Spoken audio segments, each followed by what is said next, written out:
Lors de la cérémonie de clôture du séminaire sur le programme du gouvernement à Abidjan, le Premier ministre ivoirien Patrick Achi s'est félicité de l'élaboration du plan 2021-2023. Plusieurs éléments sont à souligner traitant de l'agriculture, de l'agro-industrie et du monde rural. Les autorités prévoient le démarrage des travaux des zones agro-industrielles dédiées à l'anacade, mais aussi l'accroissement des unités de transformation et l'intégration des matières premières ivoiriennes dans les chaînes de valeur mondiale. La réussite de ce plan agricole de l'État ivoirien doit inclure et prendre en compte les agripreneurs, soit les entrepreneurs de l'agriculture. Il faudrait aussi que sur la même note, le ministre de l'économie numérique s'active pour rendre les zones rurales connectées, car ce n'est pas le cas dans tout le pays. Saluant la qualité des travaux effectués avec le secteur privé au cours de l'année 2020, l'accent a été mis sur les points constituant un obstacle au potentiel de croissance du secteur. À cet effet, il est prévu la mise à disposition de services agricoles numériques à 300 000 agriculteurs enrôlés et enregistrés sur la plateforme des transactions agricoles. Nous sommes à l'ère de la 4e révolution industrielle. C'est un tournant à ne pas rater. Et ça, les autorités ivoiriennes l'ont compris en formulant ce plan agricole. Le numérique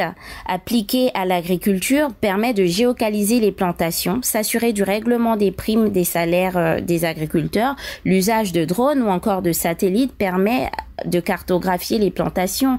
Le fait de rassembler des datas, les faire passer en algorithme, ça permettra à l'agriculteur d'accéder à l'information la plus ciblée par rapport à sa culture, son lieu de production ou encore de connaître les conditions météorologiques. Outre le secteur agricole, la production et la distribution alimentaire, tant au niveau végétal, animal, halieutique, la montée de l'industrie traditionnelle, l'accélération du développement des régions ainsi que les questions de forêt et d'environnement ont été évoquées dans le dit programme.